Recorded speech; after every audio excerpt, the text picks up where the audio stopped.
स्वागत है आप सबका Indian film history and news channel पर। अभिषेक बच्चन की पिछली घूमर बॉक्स ऑफिस पर फ्लॉप हुई थी। अब उनकी आने वाली कुछ फिल्में बॉक्स ऑफिस पर सफल हो सकती हैं और अभिषेक के ऊपर से फ्लॉप एक्टर का टैग हटेगा। ये फिल्में अभिषेक बच्चन के करियर को अलग मोड़ दे सकती हैं। खबर है कि इस समय अभिषेक के पास कई ऐसी फिल्में हैं जिससे बॉक्स ऑफिस पर धमाल मच सकता है। उनकी आने वाली 4 फिल्मों के बारे में बात करते हैं जो इस साल और अगले साल रिलीज हो सकती हैं। Shoot out at Byculla. Media reports के मुताबिक film shoot out at Byculla में अभिषेक के साथ जॉन अब्राहम भी नजर आएंगे। बताया जा रहा है कि ये फिल्म इसी साल रिलीज हो सकती है। सुजीत सरकार एक फिल्म अभिषेक बच्चन के साथ बनाने वाले हैं जिसमें एक पिता और बेटी की कहानी को दिखाया जाएगा। हालांकि अभी फिल्म को लेकर इसके आगे की कोई खबर सामने नहीं आई है। साजिद नाडियाडवाला की हाउसफुल फ्रेंचाइजी की 5वीं फिल्म में अभिषेक बच्चन की एंट्री हुई है। फिल्म 2025 में रिलीज होगी। इस फिल्म को साजिद नाडियाडवाला के निर्माण में बनाया जाएगा जिसका निर्देशन तरुण मनसुखानी करेंगे। अभिषेक बच्चन की web series the big bull OTT पर धमाल मचा गई थी। तब से लोगों को इसके दूसरे सीजन का इंतजार था। अब खबर ये है कि ये फिल्म जल्द ही OTT पर दस्तक दे सकती है। शरण शर्मा के निर्देशन में बनी राजकुमार राव और Janhvi Kapoor starrer film Mr and Mrs Mahi का जबरदस्त बज़ देखने को मिल रहा है। ये मूवी कुछ ही दिनों में रिलीज होने के लिए तैयार है। ऐसे में इसकी स्टार कास्ट और टीम फिल्म का जमकर प्रमोशन करते हुए नजर आ रही है। अब फिल्म की रिलीज से कुछ ही दिन पहले अभिनेता ने एक इंटरव्यू में फिल्म की कहानी के बारे में बात की है और साथ ही उन्होंने बताया है कि इसमें उनका किरदार कैसा होने वाला है।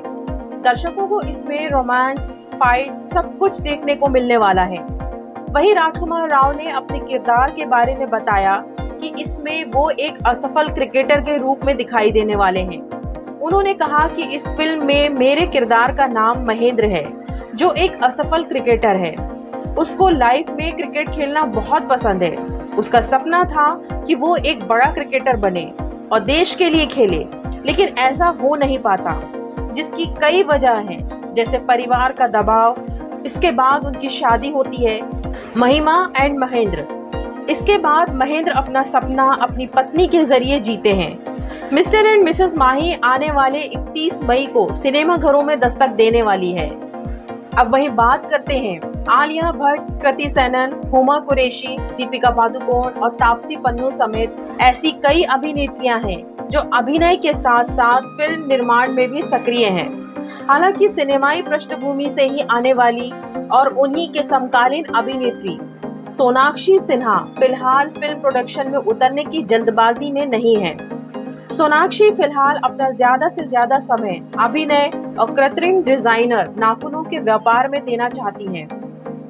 इस बारे में उन्होंने कहा, फिलहाल मेरे पास जिस तरह के प्रस्ताव आ रहे हैं तो मैं एक्टिंग और अपने नेल्स कंपनी चलाने में व्यस्त हूँ। मेरी सारी ऊर्जा इन्हीं दोनों में जा रही है।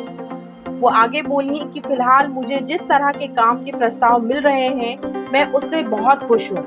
मैं अच्छे काम चुनना और करना चाहती हूँ। मेरे पास फिल्में प्रोड्यूस करने के लिए टीम के साथ बैठने और स्क्रिप्ट पर काम करने का समय नहीं है। अगर मैं कुछ करती हूँ तो उसमें अपनी क्षमता का 100% देती हूँ। मैं आधे दिल से कोई काम नहीं कर सकती हूँ। सोनाक्षी आगामी दिनों में फिल्म काकुड़ा में नजर आएंगी। वही बात करें निर्माता, निर्देशक और अभिनेता रहे सुनील दत्त की, तो सुनील दत्त ने हिंदी सिनेमा को कई बेहतरीन फिल्मों से नवाजा है। उन्होंने यादें, वक्त, मदर इंडिया और पड़ोसन जैसी तमाम फिल्मों में काम किया है। वो अपने बेटे संजय दत्त के साथ मुन्ना भाई MBBS में भी स्क्रीन शेयर कर चुके थे। सिनेमा में अपनी उम्दा परफॉर्मेंस के लिए मशहूर सुनील दत्त ने 25 मई 2005 को इस दुनिया को हमेशा के लिए अलविदा कह दिया था। सुनील दत्त की 25 मई को डेथ एनिवर्सरी थी। इस मौके पर उनके चाहने वालों ने उन्हें याद किया। बेटे संजय दत्त ने भी अपने पिता के लिए एक दिल छू लेने वाला पोस्ट शेयर किया है। उन्होंने पिता की 2 तस्वीरें शेयर की थी। एक तस्वीर सुनील के जवानी के दिनों की है, वही दूसरी फोटो फिल्म मुन्ना भाई MBBS की है। इस तस्वीर में भावुक होकर संजय और सुनील एक दूसरे को गले लगा रहे थे। इन फोटोज को शेयर करते हुए पिता सुनील दत्त के लिए अभिनेता ने कैप्शन में लिखा, यादों और आपके प्यार को संजो रहा हूँ पिताजी। आप हमेशा मेरी जिंदगी की वो रोशनी रहेंगे जो मेरा मार्गदर्शन करती है। आज और हर दिन मैं आपको याद कर रहा हूँ। वहीं बात करते हैं भारतीय सिनेमा के दमदार फिल्म मेकर संजय लीला भंसाली की। तो संजय लीला भंसाली की पहली वेब सीरीज हीरा मंडी खूब पसंद की गई है। 1 मई को नेटफ्लिक्स पर आई इस वेब सीरीज ने OTT पर धमाल मचा दिया। सोशल मीडिया पर हर तरफ सिर्फ हीरा मंडी के चर्चे हैं और अब इस पर मुंबई पुलिस की नजर भी पड़ चुकी है। मुंबई पुलिस ने सेफ्टी कैंपेन के तहत कुछ तस्वीरें शेयर की हैं जो फनी भी हैं और जरूरी भी हैं। मुंबई पुलिस ने 3 तस्वीरें शेयर की हैं जिसमें अलग अलग तरह की बातें लिखी हैं। इस पोस्ट को शेयर करते हुए लिखा, आजादी शौक नहीं है नवाब साहब, नियम कभी ना तोड़ने की जंग है।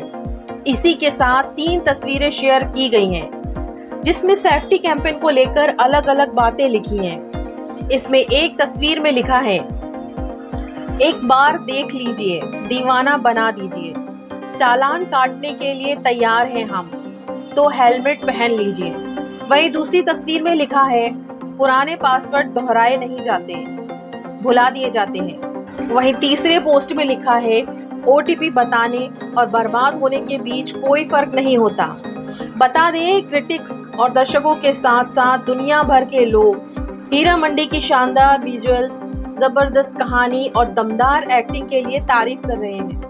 क्रिटिक्स का कहना है कि संजय लीला भंसाली ने हीरा मंडी में प्रामाणिकता और भव्यता के साथ एक युग को फिर से बनाने का शानदार काम किया है। वहीं बात करते हैं बादशाह की। तो बादशाह इंडियन रैपर और सिंगर है।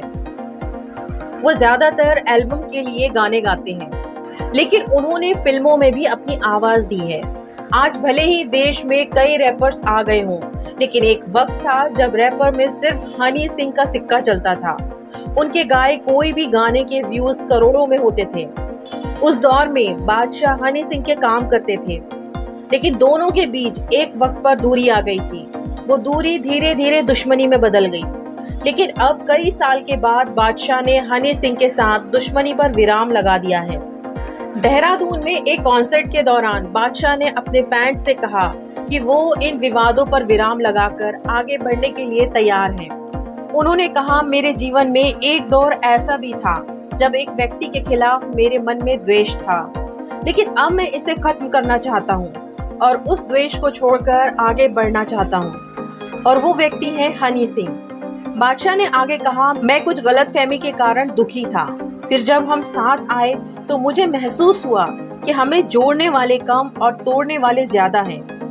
बादशाह आगे बोले, आज मैं सभी को ये बताना चाहता हूँ कि मैंने वो दौर छोड़ दिया है और अब मैं उनको शुभकामनाएं देता हूँ। हालांकि बादशाह के इन कमेंट्स पर अभी तक हनी सिंह का कोई जवाब नहीं आया है। अब फैंस को उनके जवाब का बेसब्री से इंतजार है। अब बात करते हैं भैया जी के दूसरे दिन के बॉक्स ऑफिस कलेक्शन की। तो मनोज बाजपेयी की फिल्म भैया जी का फैंस लंबे समय से इंतजार कर रहे थे। भैया जी मनोज बाजपेयी के करियर की 100वीं फिल्म है और ऐसे में दर्शक इसे लेकर काफी एक्साइटेड थे। आखिरकार 24 मई को फिल्म सिनेमा घरों में रिलीज हो गई है और फैंस इसे पसंद भी कर रहे हैं। यही वजह है कि 2 दिन में ही भैया जी ने 3 करोड़ से ज्यादा नोट बटोर लिए हैं। आंकड़ों पर नजर डालें तो भैया जी ने पहले दिन 1.35 करोड़ से बॉक्स ऑफिस पर अपना खाता खोला था। दूसरे दिन फिल्म की वीकेंड का फायदा मिला और कमाई में बढ़ोतरी हुई। भैया जी ने दूसरे दिन 1.75 करोड़ रुपए का दमदार कलेक्शन किया। इस तरह मनोज बाजपेयी की फिल्म ने 2 दिन में कुल 3.1 करोड़ रुपए की कमाई कर ली है। कलेक्शन के मामले में मनोज बाजपेयी की भैया जी किरण राव की हिट फिल्म लापता लेडीज को लगातार शिकस्त दे रही है। भैया जी के 2 दिन की कमाई जहां 3.1 करोड़ रुपए है, तो वहीं इसी साल फरवरी में रिलीज हुई फिल्म लापता लेडीज ने सिर्फ 1.20 करोड़ रुपए की ही थी। बता दें कि भैया जी एक लो बजट फिल्म है। मीडिया रिपोर्ट्स की माने तो फिल्म महज 20 करोड़ रुपए की लागत से बनी है। तो ये थी बॉलीवुड दिन भर से जुड़ी हुई कुछ खबरें। Thanks for watching Indian film history and news. ऐसी ही बॉलीवुड से जुड़ी खबरों के लिए सब्सक्राइब करें हमारे चैनल इंडियन फिल्म हिस्ट्री को। एंटरटेनमेंट की दुनिया में जॉब्स पाने के लिए फिल्मी जॉब्स ऐप डाउनलोड करें। Available on Android play store. Entertainment industry के लिए इंडियन फिल्म हिस्ट्री की ओर से सौगात। डाउनलोड कीजिए शॉर्ट मनोरंजन ऐप। अब ये उपलब्ध है एंड्रॉइड और iOS में।